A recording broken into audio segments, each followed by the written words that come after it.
Tidak boleh ada lampu satu aja yang nyala karena Pulau Jawa mau dibom oleh pesawat Amerika. Katanya begitu. Jadi saya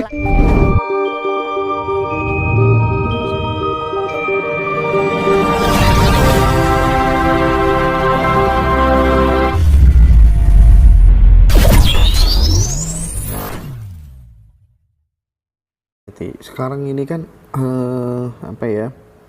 fluktuasi bencana khususnya air itu kan berbeda daripada tahun-tahun sebelumnya. Kayaknya lebih parah tahun-tahun ini begitu. Sebenarnya kesalahan terbesar manusia terhadap alam itu ada di mana? Kesalahannya adalah lupa bahwa alam itu adalah Allah yang terwujud dan bentuk kemurahannya pada semua kehidupan yang ada di sini. Baik pohon-pohon, binatang-binatang dan lain sebagainya ya. Semua itu adalah bentuk beliau. Kadang-kadang manusia itu membunuh itu semaunya sendiri. Nebang pohon, kalau zaman dulu nebang satu itu harus nanam 3 kalau gitu zaman ya? dulu. Ada gantinya. Ada gitu gantinya. Ya? Misalnya pohon satu gini yang gede gitu, itu berapa puluh tahun. Kalau begitu ditebang aja sekarang, ya toh? Lalu ditegor gitu, untuk nunggu ini lagi bertahun-tahun, gitu. Nah, makanya dulu itu ekosistem itu masih sangat terjamin. Yang kedua, di era Mojopahit sistem pengairan itu sudah sangat lebih indah, modern, rasional daripada orang sekarang. Buktinya masih ada di Segaran Trowulan. Segaran itu kalau adik-adik pergi ke sana kan di atas itu ya. Betul. Kenapa begitu? Karena leluhur kita sadar bahwa di sana itu ada sumber umbulan dari bawah. Seperti Lapindo cuma itu air gitu ya. Air dari Gunung Penanggungan, dari Gunung Arjuna. Nah, ditampung digaweane kolam deh. Dari kolam. Lalu kolam itu ngerembes ke bawah. Sehingga rembesan yang kira-kira sekitar 1 meter, 2 meter itu, tanah itu basah kiri kanannya itu. Ditanduri ya seger, mas, seger. Dan dengan sendirinya disambi memelihara binatang, teletongnya untuk pupuk, ya, kotorannya untuk pupuk, untuk anu dan sebagainya. Jadi sirkulasi aksi reaksi itu selalu harus ada.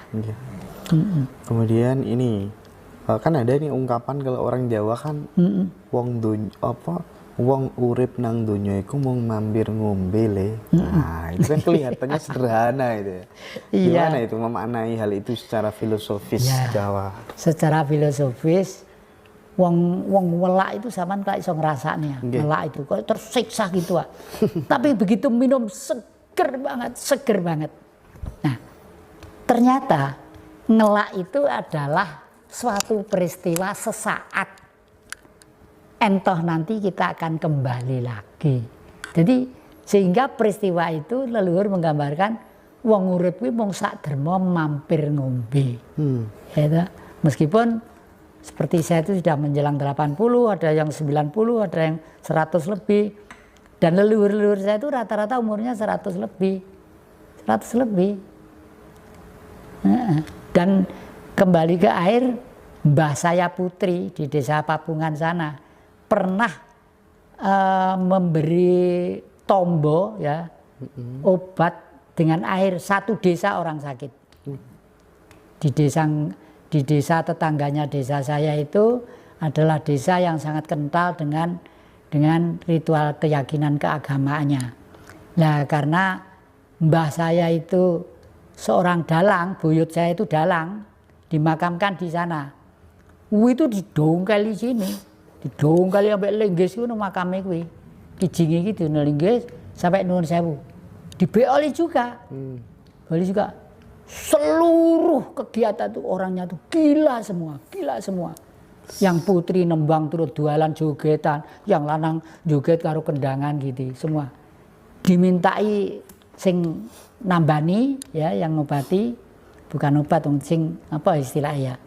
Lah istilah anu lho. Iku kan ndak butuh obat, butuh resep tinggal anu meram. Pokoknya marasne lah ya gitu. Mulai dari Banten sampai Banyuwangi, ndak ada yang bisa. Terus suatu saat ketemu orang di daerah Jember apa mana gitu. Oh ini nanti bisa sembuh hanya disembuhkan oleh seorang dalang tapi wanita. Dalangnya ini di lereng Gunung Kelut sana loh gitu ya. Itu mbah saya, Mbah Dermo namanya. Itu anunya apa? Fotonya di sana itu lukisannya. Itu Mbah Putri saya, Mbah Dermo. Terus pada minta maaf ke sana. Minta maaf ke sana, loh enggak, saya itu enggak berbuat apa-apa, saya juga enggak tahu ya. Kalau memang di desa sampean itu tidak patut dikuburi dalang ya, sudah itu diduda aja, sebelahnya itu kan kali, dibuang aja di situ, nanti kan sampai ke Laut Selatan juga enggak apa-apa. Tuhan, enggak yang putri nyuwun pangapunten, ngapura. Ya udah, kalau memang tombolnya dari sini, obatnya dari sini, warasnya dari itu di belakang itu ada sumur. Sumurnya sih itu kerean sing ini sampai tiba loh dek, ini kalau ya diminumi sini, diminumi semua dek, waras kabeh dek, waras semua.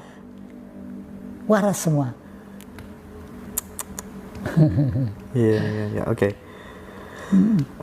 Tadi yang sempat menyinggung sedikit tentang Laut Selatan ya, yang Jati kan sebenarnya juga hobi juga ke sana gitu ya. Cuman yang saya penasaran bagaimana tata cara yang Jati Kusumo saat sowan ke Ratu Mas Pantai Selatan. Gimana?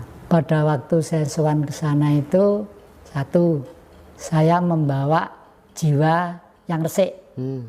Yaitu yang kedua, ya jenenge wong adep ya masih klambine elek ning aja sampai kruwingete wanu ta ya harum ya. Ya kudu harum ya. Dan sekarang ini kan tentang harum-haruman itu gampang, iso gawa dupa, bisa parfum. Pada waktu itu tuh saya itu di Gunung Kumbang di tepi sana itu saya nancapkan dupa 3 ya. Terus saya mohon kepada Sang Maha Pencipta, ya Allah seluruh sekalian alam, Engkaulah yang menciptakan alam seisinya dan Engkaulah yang maha bijaksana. Perkenankanlah hambamu pengen kenang-kenangan dari paduka Ibu Ratu Mas yang lenggah di Laut Selatan. Ya, kalau memang ada, hanya untuk kenang-kenangan aja untuk saya gitu. Terus saya waktu itu belum musim ini, masih kamera itu yang pakai gini itu manual ya. Kodak itu ya. Asa 200 kecepatan tinggi. Saya diam meditasi memohon celak gitu kan, masih film roll ya. Terus saya terapkan di satu pencuci film. Waduh Pak, anunya terbakar bagaimana? Mungkin kamera saman baik bocor.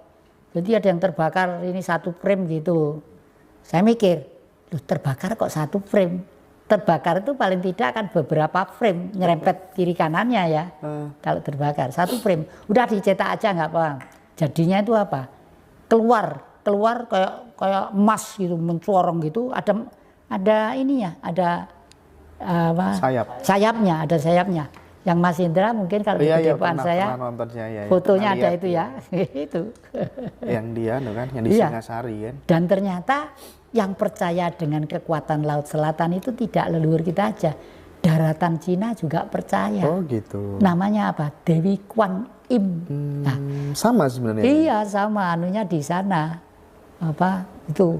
Dewi Kwan Im itu Mahadewi yang memimpin semua dewa-dewa. Banyak. Berarti kalau dari perspektif yang Jati antara Ibu Ratu Mas dengan Dewi Kwan Im itu satu sosok yang sama. Satu sosok yang sama. Ibu Ratu Mas itu dalam titik sentral. Lalu ada lagi ring 1, ring 3, ring 2. Lah, orang yang ke selatan mencari kekayaan, mencari ini, nggak mungkin diladeni sama ring 1, nggak mungkin. Ya, nggak mungkin. Oke. Iya. Iya. Terus ini yang Jati, bagaimana cara untuk mendatangkan keajaiban Tuhan? Nah, aneh-aneh. Pertanyaan ini jangan sing wis muari cekot-cekot. Keajaiban Tuhan mendatangkan keajaiban Tuhan itu. Nah, ini adalah gambar Ibu Ratu Mas Yang digambar, saya nggak tahu ini kok saya dapat ini dari mana, ada orang sini nawarin saya, ini batu. Kalau lihat lukisannya itu persis karya Basuki Abdullah. Persis karya Basuki Abdullah. Dan ini, waduh, rambutnya segala macam lah. Setelah itu Mas Hendra tadi itu bertanya, keajaiban Tuhan itu bagaimana cara? Keajaiban Tuhan itu jangan dicari, jangan dikejar, dipelajari sementara boleh, tapi sumarah. Sumarah itu pasrah total, setiap detik, setiap bernapas. Pasti nanti itu ada sesuatu jatah yang diberikan. Misalnya ini nama ini kalau saya lihat ini seperti Nenggolo. Seperti Nenggolo, dan ini bahannya besi dari meteor. Full putih meteor. Dan ciri khas ini pasti punya kerajaan zaman dulu. Dan karena apa? Karena di sini ada bunga-bunga yang di sini, ini milik kerajaan. Kalau menurut teori tentang perpurbakalaan dan teori tentang pertosanajian, perkerisan, ini adalah Yayasan Empu Romoyadi. Membuatnya di laut dari untuk katanya. Kalau pusaka seperti ini, tapi ini tidak dari samudra, dari hutan Ketonggo. Waktu itu saya dengan seorang mahasiswa UI namanya Maharani Suhita. Anaknya kalem, cantik, kalem gitu. Itu beliau, saya tetap beliau meskipun saya umurnya udah 2 kali lipat, mungkin 3 kali lipat ya. Karena ilmunya tuh tinggi banget. Nah, begitu masuk ke Tonggo, itu ada kembang gote itu deh, kembang sente gote sing godhonge gede-gede. Itu kan kembangnya kan dawa sakmene, terus ada pentil-pentil abang gitu, biasanya dimakan ular biasanya itu. Nah, terus diketok sama Mbak Rani pinjam aritnya orang kampung situ, diketok, Pak Jati ini disimpan ya dibawa pulang. Oh iya Mbak Rani, karena yang memberi itu meskipun anak kelihatannya tuh bukan sembarang orang, pikiran saya tetap tak simpen, paling ndak nggak alum ya bosok. Lah kok sampai rumah itu Mas jadi ini, sampai rumah tuh jadi. Nah ini saya anggap inilah keajaiban Tuhan. Dan ini kekuatannya bukan main. Mungkin Mas Hendra sudah lahir pada peristiwa Surabaya rame-rame partai politik itu. Yang KLB, Kongres Luar Biasa. Mungkin adik-adik belum lahir tahun berapa itu. Ya. Saya 88 ya. Oh, belum. Itu tahun 7 berapa gitu. Itu saya ngamuk tuh sendirian. Pokoknya orang yang namanya ini harus jadi ketua umum partai. Waktu itu saya masih, karena waktu itu saya mendirikan partai itu tujuan saya apa? Sistem yang selama ini dilakukan Orde Baru harus tumbang. Dan untuk mengalahkan, kalau jeneng Jatikusumo orang terkenalnya mantan kuartet es, dalang ngono tok. Tapi kalau putra Bung Karno kan jelas wong terkenal ya. Megawati saya calonkan. Untuk itu saya keliling Indonesia dulu. Cabang-cabang itu saya kasih, nanti Mbak Mega harus terpilih gitu. Waktu kongres saya malah nggak ikut, saya di luar. Setelah itu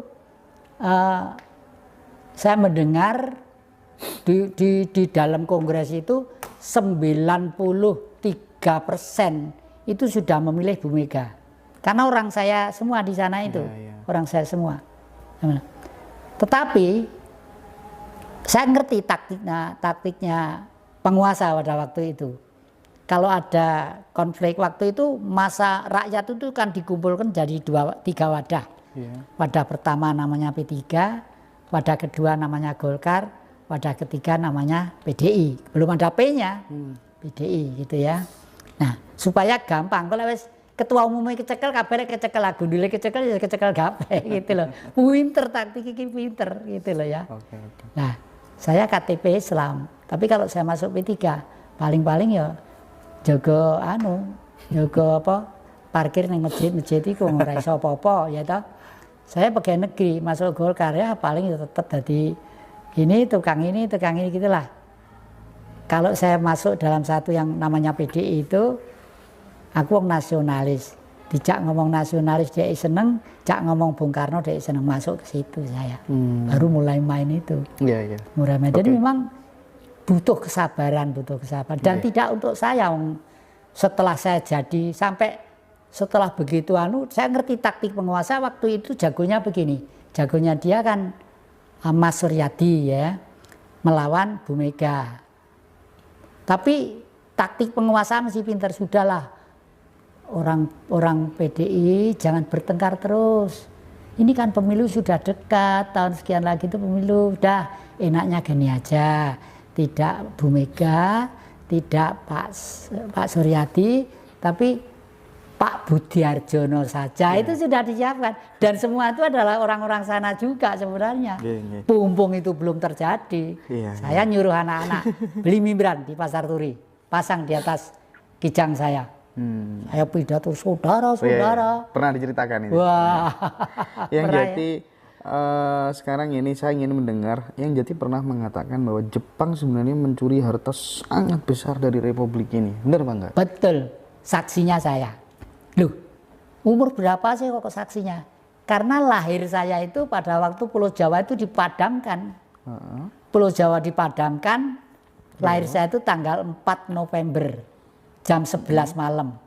Pada waktu Pulau Jawa dipadamkan, katanya Jepang, katanya orang tua-tua itu, tidak boleh ada lampu satu aja yang nyala. Karena Pulau Jawa mau dibom oleh pesawat Amerika. Katanya begitu. Jadi saya lahir itu, ublek itu desa Mas. Ublek itu tutupi kukusan gitu, tutupi kukusan. Dilalah yang nolong saya itu tonggo-tonggo kuwi, wong tuwek-tuwek bukan dukun, wong tuwek-tuwek. Dan orang tua atau putri ki anu kabeh apa latah. Jadi ibu saya namanya Suyi. Ibu saya itu cantik kayak orang Jepang gitu. Dia namanya Suyi. Aki yi, tono tak patenani. Aki yi, tono tatek keki. Jadi setelah itu baru saya sadar bahwa pada waktu Pulau Jawa dimatikan lampunya seluruh Pulau Jawa, Jepang itu ngerampas duit besar-besaran. Barang-barang keraton dirampas, barang-barang ini dirampas, di museum dirampas. Betul, ini betul-betul terjadi seperti itu. Oleh karena itu sekarang saya juga punya teman, maaf Mas Bo yang juga mengikuti ngaji Roso ya. Sudah disampaikan Pak belum kepada tokoh-tokoh masyarakat di Jepang atau tokoh-tokoh politik. Kalau politik mungkin sulit ya, tokoh-tokoh masyarakat aja. Tolong segera dikembalikan utang orang Jepang terhadap bangsa Indonesia. Pumpung belum air bergerak menghabiskan Jepang. Sampai begitu kalau nggak dikembalikan ya? Iya. Berarti kalau sampai barang-barang itu nggak dikembalikan, akan ada bahaya besar yang menyelimuti Jepang. Jepang pasti karena itu. Sekarang itu air itu sudah sekian meter dari permukaan daratan, Dek. Iya. Udah es leleh sekian bulan yang lalu udah es utara kutub utara leleh kok. Air sudah ikan-ikan itu sekarang sudah pengen mendarat semua. Banyak di viral-viral itu. Itu. Okay. Konon dulu pada waktu zaman Bung Karno, menterinya Pak Tsunami, Menteri PU, sudah dikembalikan sebagian untuk membangun Karangkates, Jatiluhur, tapi masih belum, masih segininya itu. Masih sebagian kecil. Iya, lah kalau di kerajaan itu punya berlian yang gedenya segini, berapa nilainya? Diangkut semua. Berlian sekarang satu keret itu sudah berapa ratus. Gitu. Jadi itu ya himbauan yang Jati. Iya, himbauan saya itu. Supaya segera dikembalikan. Kalau enggak Jepang habis. Iya.